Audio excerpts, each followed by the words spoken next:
Humans were only ancient rumors to them, until we changed the war forever. Commander Zafixa's 4 eyes tracked the holographic display floating before her command chair. Red markers showed Dominion forces advancing through the Kepler sector, while blue dots representing the Coalition fleet retreated in what could only be described as panic. The war had been raging for 3 standard cycles now, and the Coalition was losing badly. "Status report," she commanded, her voice carrying the authority of someone who had seen too many defeats. Lieutenant Corvus, a young Altarian with silver scales that flickered nervously, approached the command platform. "Ma'am, we've lost another 12 ships in the last solar rotation.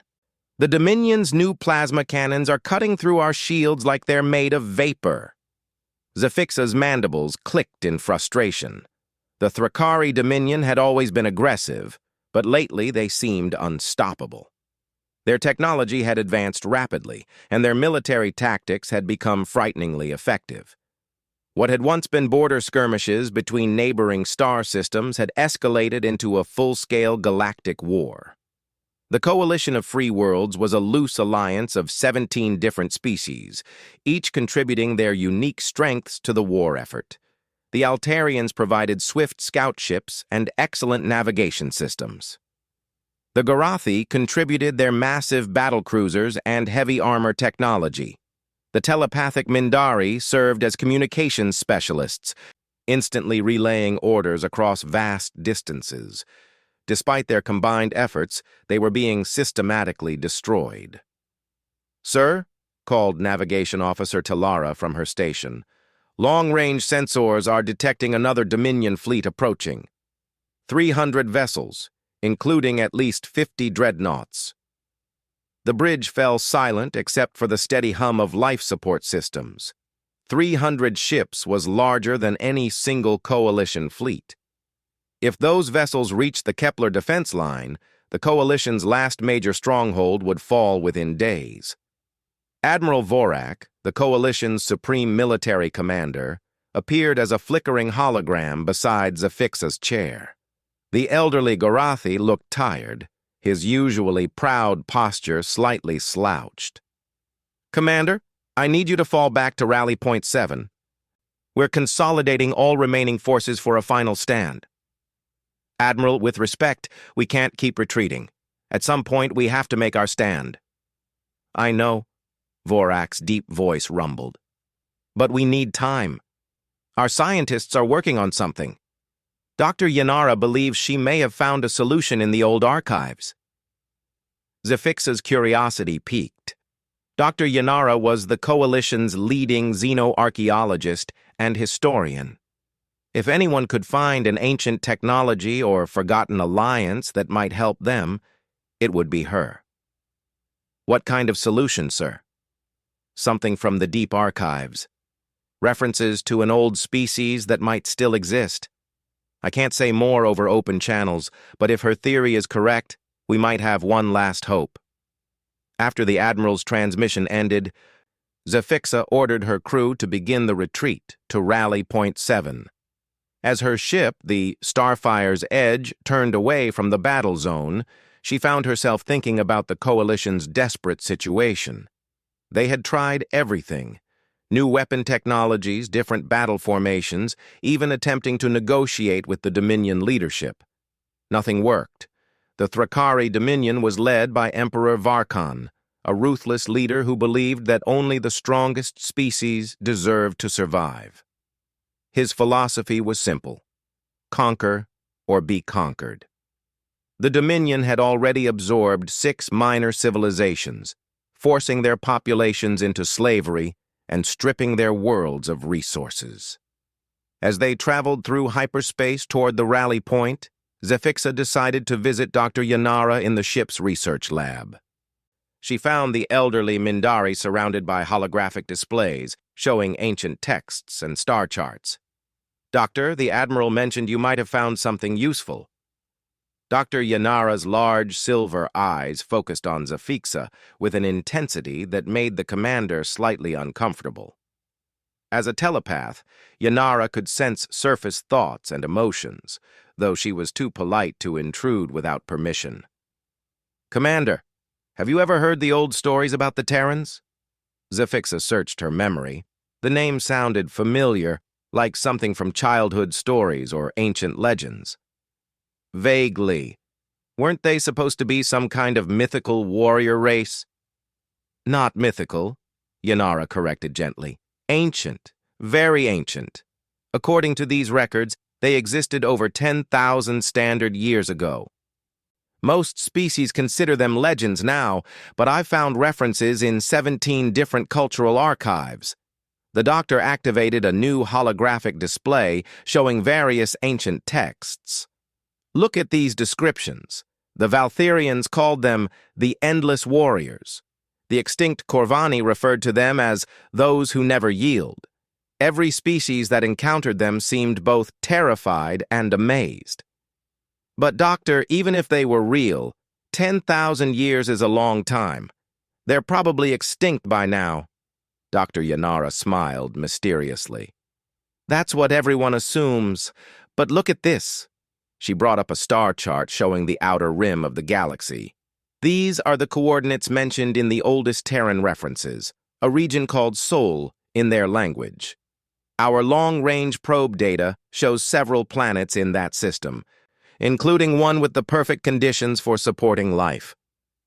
Zafixa studied the data carefully. The coordinates were indeed in an unexplored region of the galaxy, far from any known civilization. "Even if they still exist, why would they help us? We don't even know if they're friendly." According to the historical records, Terrans had a strong sense of justice. They reportedly fought against tyranny wherever they found it. If the stories are true, they would naturally oppose the Dominion's conquest. And if the stories are false? Dr. Yanara's expression grew serious. "Then we're probably going to lose this war anyway. Commander, I've calculated our current trajectory. At the rate we're losing ships and territory, the coalition will cease to exist within 6 standard months. We need something extraordinary to turn this around." That evening, Zafixa stood in her private quarters, staring out at the swirling colors of hyperspace through her viewport. The retreat to Rally Point 7 would take another 2 days, giving her time to think about Dr. Yanara's proposal. The idea of seeking help from a species that might be nothing more than ancient legends seemed desperate. But then again, they were desperate. The coalition had already tried conventional military solutions, advanced technology, and diplomatic negotiations. Nothing had worked against the Dominion's relentless advance. She activated her personal communicator and contacted Admiral Vorak directly. "Sir, I've reviewed Dr. Yanara's research. I volunteer to lead an expedition to the Sol system." There was a long pause before Vorak responded. "Commander, I was hoping you'd say that. But I have to warn you, if these Terrans don't exist or won't help us, you'll be traveling to the edge of the galaxy for nothing. We can't spare many ships for what might be a futile mission." "I understand, sir. How many vessels can you give me?" 3 ships maximum. Your command vessel, a science ship with Dr. Yanara's research team, and 1 escort. That's all I can spare with the Dominion pushing so hard." "That will be sufficient, Admiral." After ending the transmission, Zafixa began planning the mission. 3 ships to travel to an unknown system, searching for a species that might not exist, hoping they would be willing and able to help in a war they knew nothing about. When she thought about it that way, the plan sounded completely insane. But insane plans were sometimes the only ones that worked. The next morning, she called a meeting with her senior staff. Navigation Officer Tilara spread out the route calculations while Dr. Yanara presented her historical research. Chief Engineer Dex, a practical Gorathi, raised the obvious concerns about fuel consumption and the distance involved. "Commander," Dex said in his gravelly voice, "this journey will take us 18 days each way, assuming we can maintain maximum hyperspace velocity. That's over a month-round trip, plus however long we spend searching the Sol system." "And if we don't find anything useful?" asked Lieutenant Corvus. Zafixa looked around the table at her crew. These people had followed her through dozens of battles, trusting her judgment even when the odds were against them. She owed them honesty. If we don't find anything, we head back and help the Admiral make our final stand. But if Dr. Yanara is right, if these Terrans really exist and are willing to help us, we might be bringing back the key to winning this war. Dr. Yanara activated another holographic display. I want to show you something else I found in the archives. This is a recording from a Valtharian exploration ship, dated approximately 9,000 years ago. A fuzzy image appeared, showing what looked like a space battle. The quality was poor, but they could make out several different ship designs engaged in combat. According to the Valtharian records, they encountered a Terran patrol fleet while exploring what they thought was empty space. Watch what happens next. The display showed the Terran ships moving with impossible speed and precision. Their weapons seemed to pierce through enemy shields that had been considered impenetrable. Most remarkably, even when outnumbered 3-1, the Terran vessels never retreated. The Valtharian captain noted that the Terrans fought with a combination of advanced technology and what he called impossible courage. They seemed to view overwhelming odds as a challenge rather than a reason to surrender. Lieutenant Corvus whistled softly. If that's real, those ships look incredibly advanced. Their technology might be exactly what we need to fight the Dominion. Assuming they still exist, Chief Dex added pragmatically. Only one way to find out, Zafixa concluded. Prepare the ships. We leave in 6 hours. As the meeting disbanded and her crew rushed to make preparations, Zafixa remained in the briefing room studying the ancient star charts. The Sol system was marked as unexplored on every coalition map, a small yellow star surrounded by several planets in what appeared to be a stable configuration.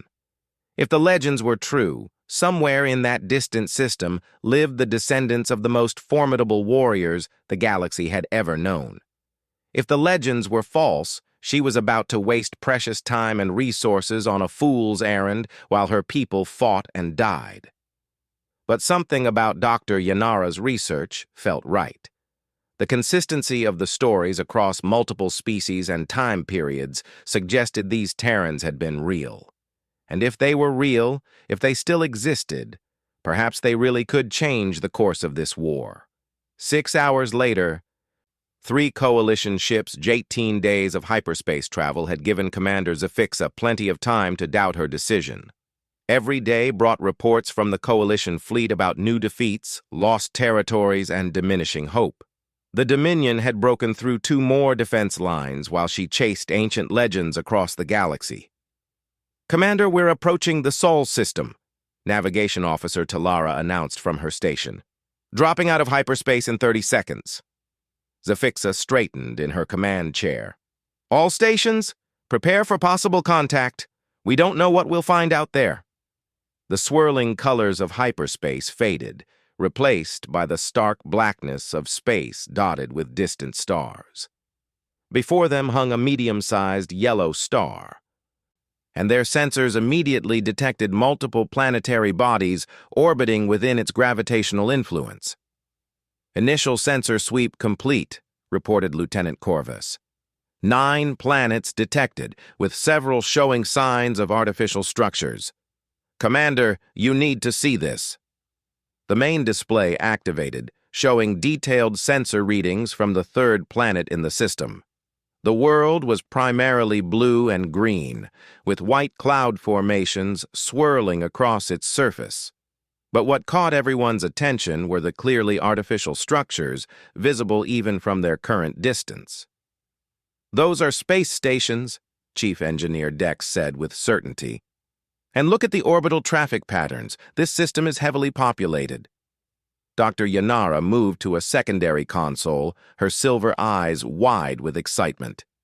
Commander, I'm detecting energy signatures unlike anything in our databases. The technology readings are off our measurement scales. Before Zafixa could respond, the communications board erupted with activity.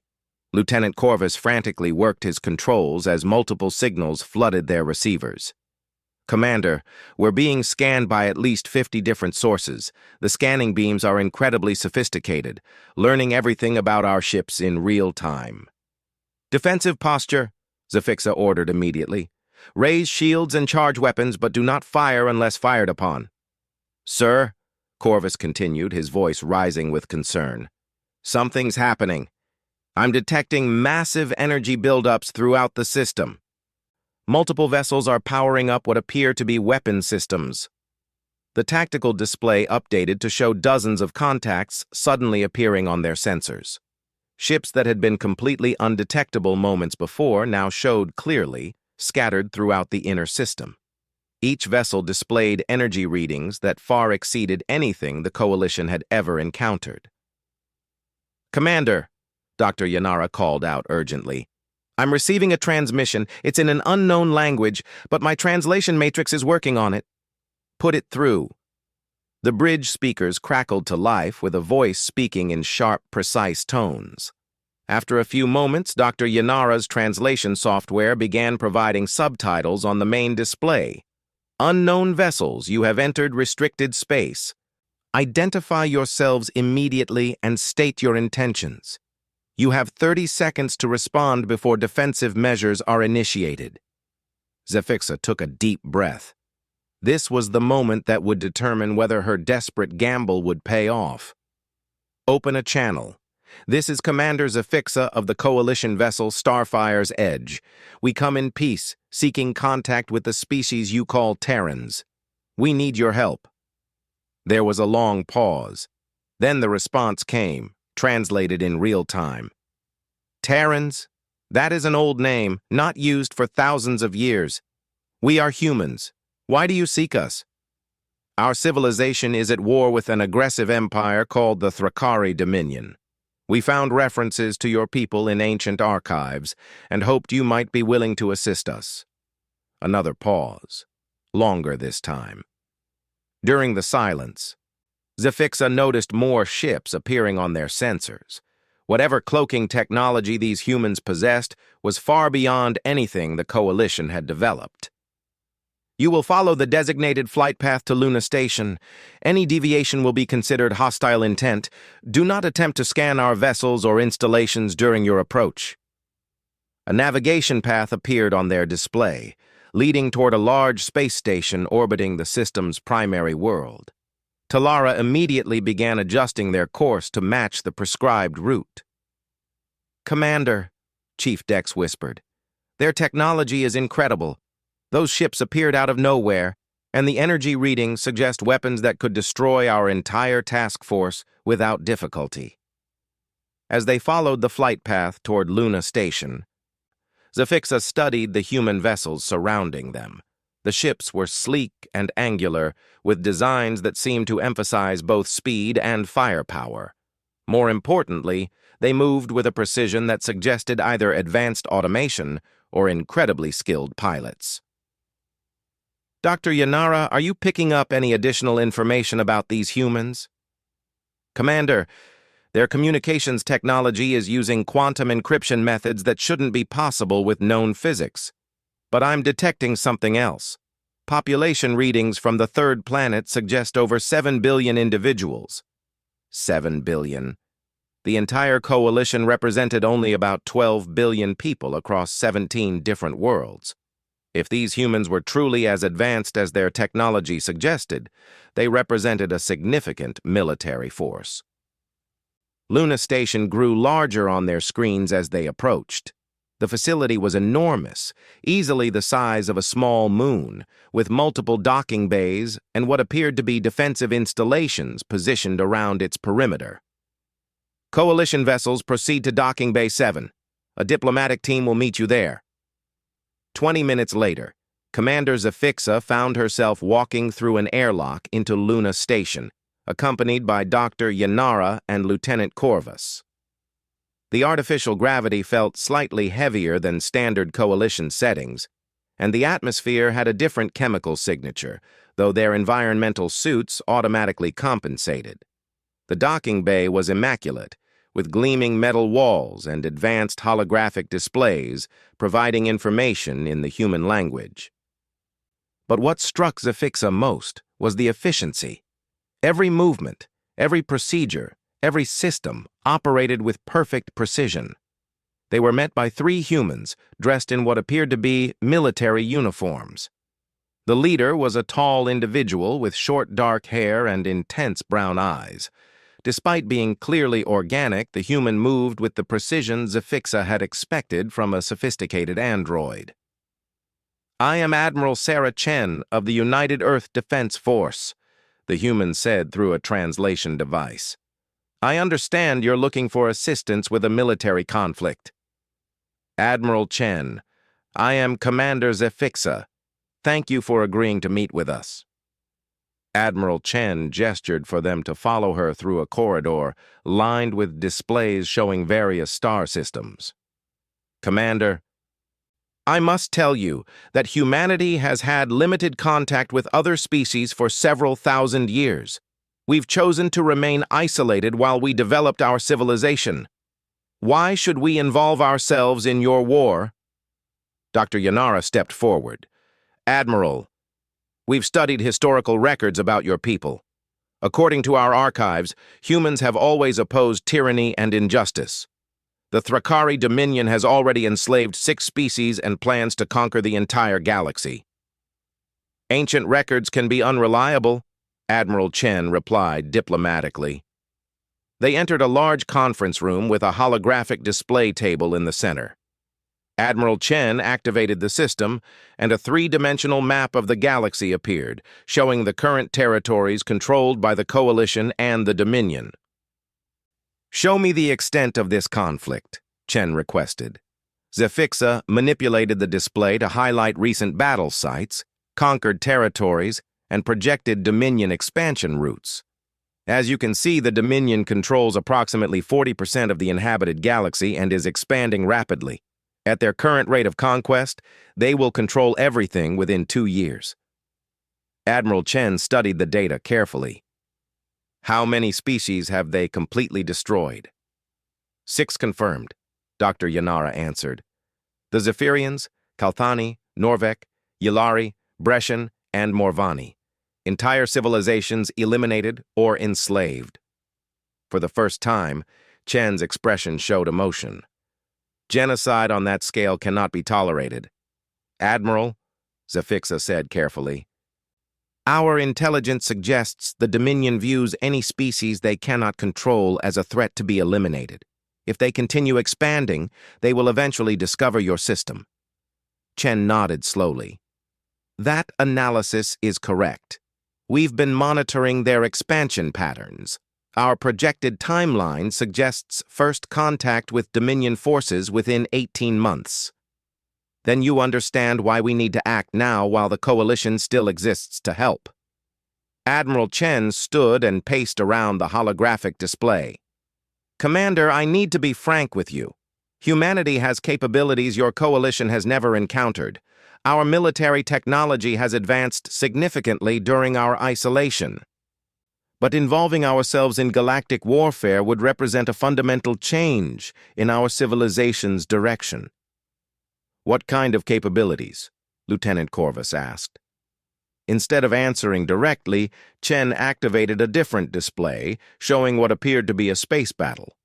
The recording showed human ships engaging unknown adversaries with weapons that seemed to bend the laws of physics. Energy beams that curved around obstacles, shields that absorbed entire explosions, and ships that moved faster than anything Zafixa had ever seen. This recording is from a recent engagement with automated probes from an unknown aggressive species. We eliminated the threat before it could report our location to its creators. The demonstration was both impressive and terrifying. The human vessels had destroyed enemies that looked more advanced than anything the Coalition possessed, and they had done so without apparent difficulty. "Admiral," Zafixa said, "with technology like that, you could turn the tide of our war.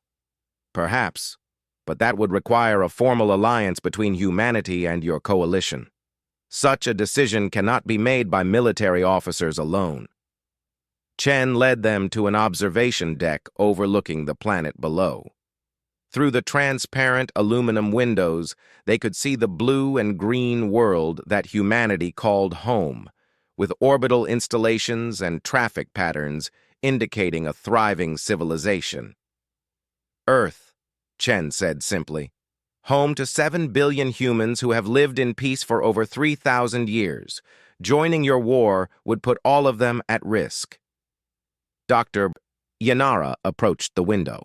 Admiral, your archives must contain records of what happens when peaceful civilizations ignore expanding empires. The Dominion will not stop their conquest because humanity wishes to remain neutral. You're correct, Doctor, which is why this decision is so difficult. Admiral Chen activated a communication device and spoke rapidly in the human language. After a brief conversation, she turned back to the coalition delegation. I've contacted our government leadership. They've agreed to hold an emergency session to discuss your request. However, I should warn you that many humans prefer our current isolation. How long will the decision process take? Zafixa asked. 48 hours maximum. In the meantime, you're welcome to remain as our guests. I'll arrange quarters for you and provide access to our historical databases so you can better understand human culture.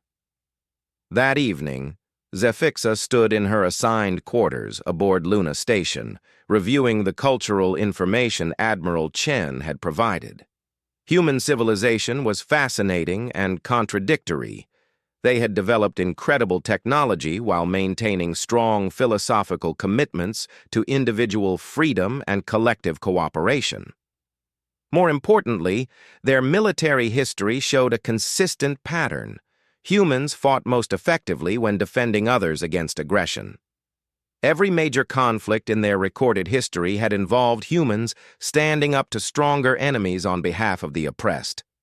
Dr. Yanara visited her quarters around midnight, station time. Commander, I've been analyzing their technology displays.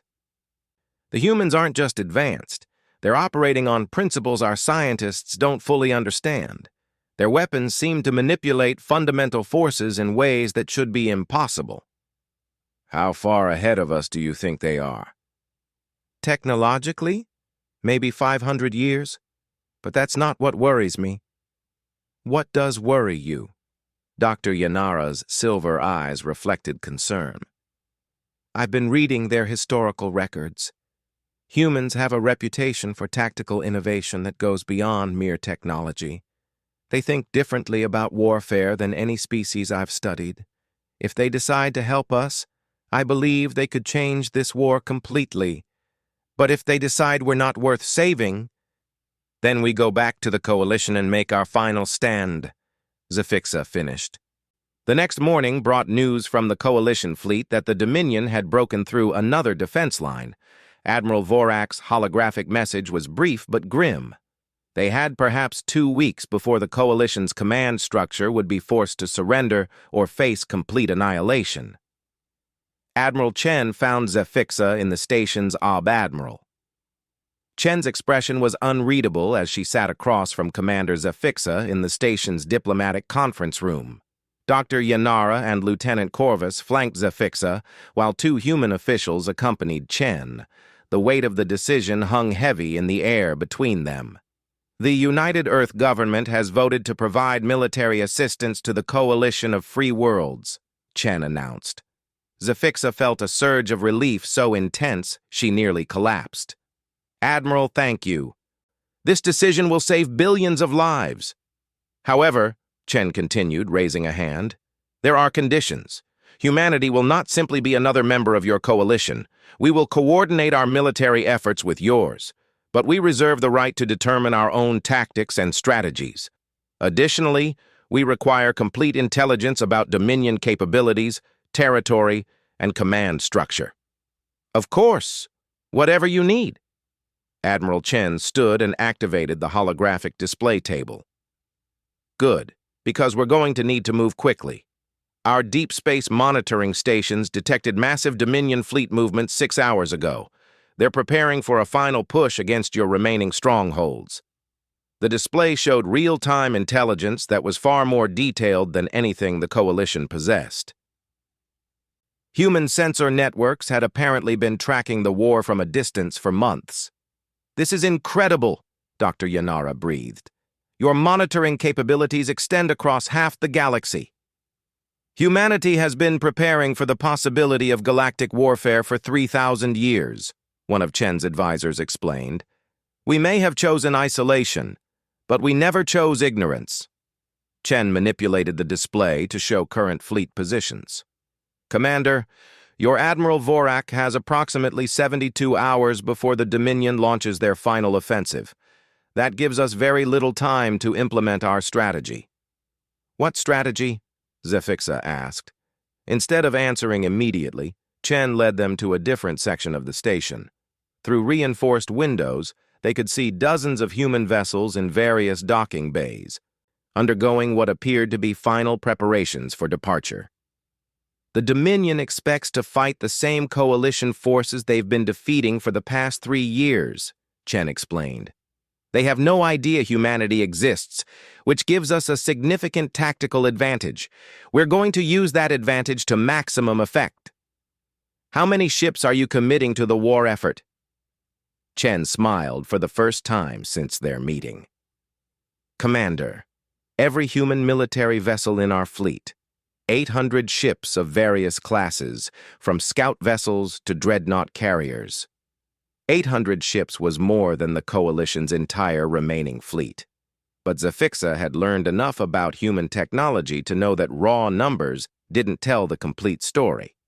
"Admiral, I need to ask directly.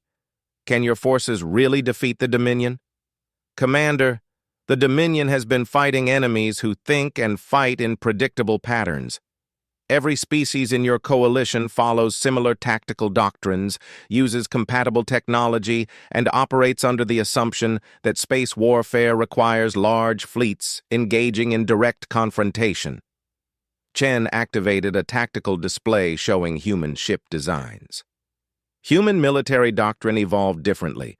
We've spent centuries perfecting asymmetric warfare, stealth technology, and rapid deployment tactics.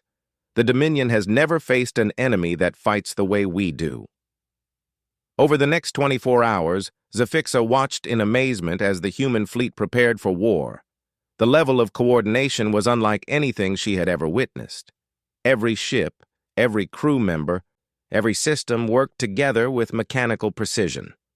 Dr. Yanara spent most of her time studying human tactical manuals and historical records. "Commander, their approach to warfare is revolutionary. Instead of trying to match enemy strength with equal strength, they focus on identifying and exploiting weaknesses.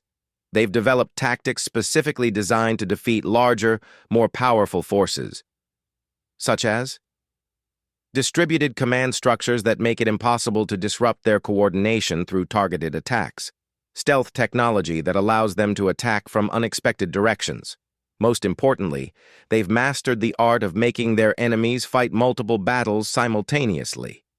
The human fleet departed Luna Station in small groups over several hours, each heading toward different coordinates.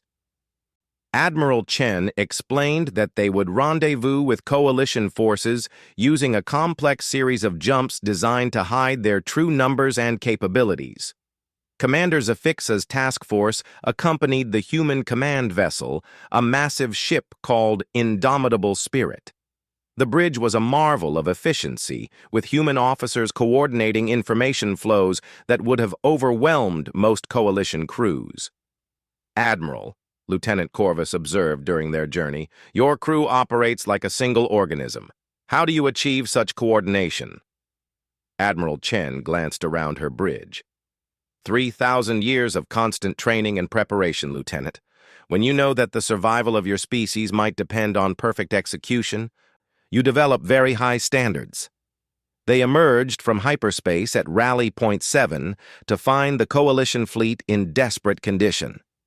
Admiral Vorak's flagship showed visible battle damage, and sensor readings indicated that several other vessels were running on emergency power. "Admiral Vorak," Chen announced over open communications. "This is Admiral Sarah Chen of the United Earth Defense Force. Our fleet is taking position to support your defensive lines." The response came immediately. with Vorak's incredulous voice filled with hope and disbelief. "Admiral Chen, are you saying the Terrans actually exist? And you're here to help us?" "We prefer to be called humans now, Admiral. And yes, we're here to help. But we need to move quickly.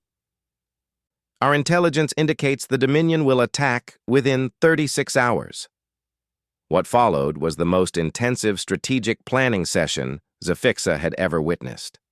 Human tactical officers worked alongside coalition commanders, sharing intelligence and coordinating battle plans.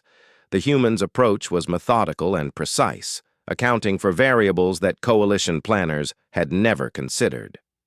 "The key," Admiral Chen explained to the assembled commanders, "is not to fight the battle the Dominion expects. They're prepared for a conventional engagement where superior firepower wins. Instead, we're going to fragment their forces and attack their command structure." The plan was complex but elegant. Human stealth vessels would infiltrate Dominion formations and identify command ships. Coordinated strikes would eliminate senior leadership while coalition forces engaged the main battle line. Most importantly, human technology would jam Dominion communications, preventing effective coordination. 34 hours later, the Dominion fleet arrived in overwhelming force. Emperor Varkan himself commanded the assault from his flagship, Eternal Conquest, a massive vessel that dwarfed any ship in the coalition fleet. "All Dominion vessels, this is Emperor Varkan," came the transmission on open channels. "Coalition forces, you have fought bravely but futilely. Surrender now, and your species will be granted the honor of serving the Dominion. Resist and face complete annihilation." Admiral Vorak responded with dignity. "Emperor Varkan, the coalition of free worlds will never surrender to tyranny. If you want our worlds, you'll have to take them." "Very well. All ships, commence the final assault." The Dominion fleet moved forward in perfect formation, 3,000 vessels advancing like an unstoppable tide. Their plasma cannons charged to full power while their shields reached maximum strength. Every sensor indicated this would be a one-sided massacre. That's when the humans revealed themselves. Stealth fields collapsed around 200 human vessels that had been hidden within the coalition formation. But these weren't the ships the Dominion expected to fight. Human vessels moved with impossible speed, their weapons systems charging faster than physics should have allowed. "What are those ships?" Emperor Varkan demanded over communications channels that human technology had already infiltrated. Admiral Chen answered personally. "Emperor Varkan, I am Admiral Sarah Chen of the United Earth Defense Force. You are hereby ordered to cease all aggressive actions and withdraw from coalition space immediately." "Impossible! There are no other species with technology capable of challenging the Dominion." "You're about to learn otherwise. Last chance, Emperor. Withdraw your forces." Instead of responding, Varkan ordered his ships to target the human vessels. It was the last mistake he would ever make as a free being. Human weapons systems activated with devastating effect. Energy beams that curved through space around friendly forces while striking enemy targets with pinpoint accuracy. Missiles that split into multiple warheads, each capable of penetrating Dominion shields. Most terrifying of all, some human ships seemed to simply appear behind enemy formations, having used technology that made them effectively teleport short distances. But the real shock came when human electronic warfare systems activated. Dominion communications went dead. Navigation systems failed. Even basic ship functions became unreliable as human virus programs infected every networked system they could reach. "Impossible!" Varkan's transmission crackled through failing systems. "No species possesses such technology." Admiral Chen's response was calm and professional. "Emperor, you're fighting a species that has spent 3,000 years preparing for exactly this kind of war. Surrender now, or watch your entire fleet be destroyed." The battle lasted 4 hours, but the outcome was clear within the first 30 minutes. Human forces systematically dismantled the Dominion fleet using tactics that rendered superior numbers meaningless. They attacked command ships first, eliminating coordination.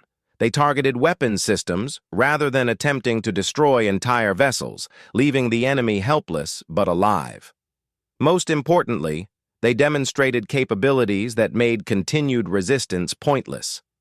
Emperor Varkon's flagship was the last vessel to surrender, its weapons disabled and life support systems failing.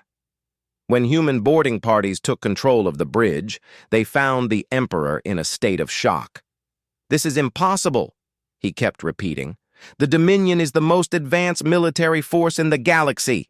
We cannot be defeated by species we've never encountered." Admiral Chen arrived on the bridge of the Eternal Conquest, wearing powered armor that made her look like something from ancient warrior legends. "Emperor Varkan, your dominion is finished. Your fleet is captured. Your military leadership is under arrest, and your worlds will be liberated. You cannot destroy an empire that spans dozens of star systems." "We're not going to destroy it," Chen replied calmly. "We're going to reform it.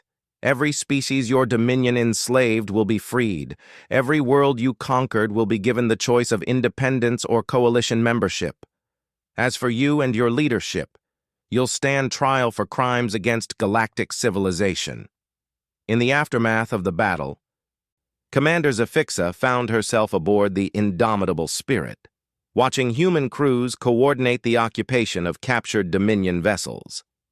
The efficiency was remarkable. Every enemy ship was secured, every prisoner processed, every piece of intelligence cataloged and analyzed.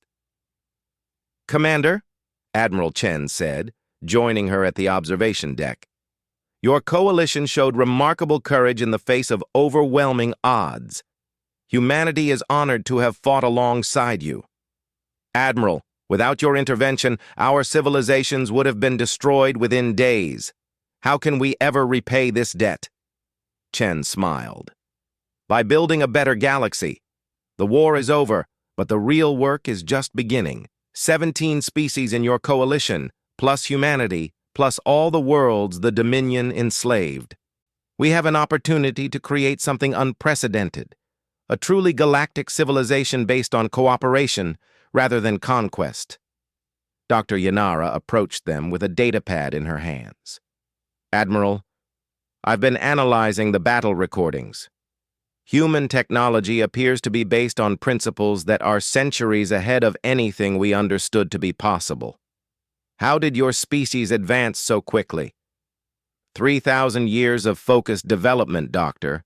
When your entire civilization is dedicated to protecting itself from existential threats, you tend to innovate rapidly.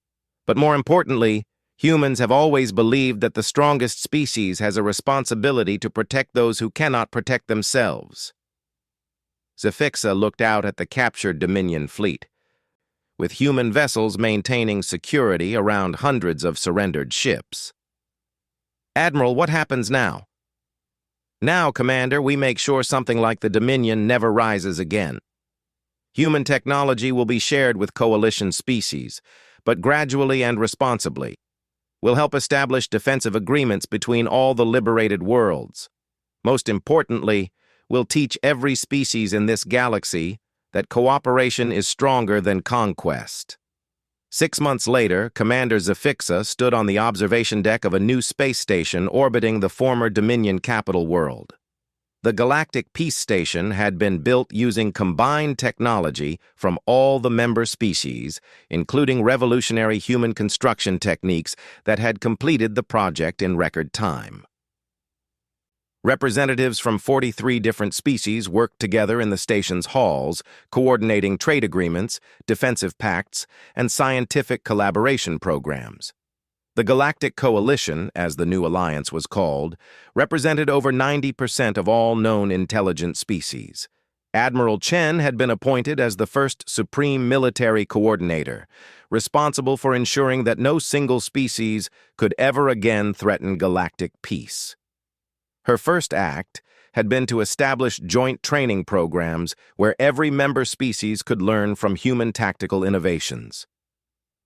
"Commander," Dr. Yanara said, approaching with a historical data pad. "I've finished my analysis of human military doctrine. Do you want to know what made the difference in the war?"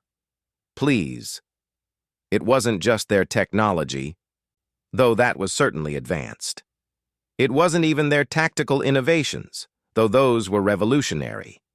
What made humans different was their fundamental approach to warfare itself. How so? Dr. Yenera activated a holographic display showing comparative battle analyses. Every other species in the galaxy, including the Dominion, views warfare as a contest between opposing forces. Victory goes to whoever has superior numbers, better technology, or stronger positions. Humans view warfare as a problem to be solved. I'm not sure I understand the difference. Think about how they fought the final battle. Instead of trying to match the Dominion's superior firepower, they identified the enemy's critical vulnerabilities and systematically exploited them. They didn't fight harder, they fought smarter. Zafixa nodded slowly. And that's why they were able to turn the tide of the war. Exactly. But more than that, Commander. Look at what they've done since the victory. Instead of using their victory to establish their own empire, they've created a system that makes future empires impossible. They solved not just the immediate military problem, but the underlying political problem that created it. Through the station's main observation port, Zafixa could see ships from dozens of different species conducting joint patrols around the former Dominion worlds. Human vessels worked alongside coalition cruisers, ensuring that the liberated planets remained free while they rebuilt their civilizations. It had taken the humans less than a year to completely transform galactic politics. The ancient rumors about Terran warriors hadn't been legends after all. They had been warnings. Warnings to anyone who might try to conquer the galaxy that somewhere in the darkness between the stars, humanity was waiting.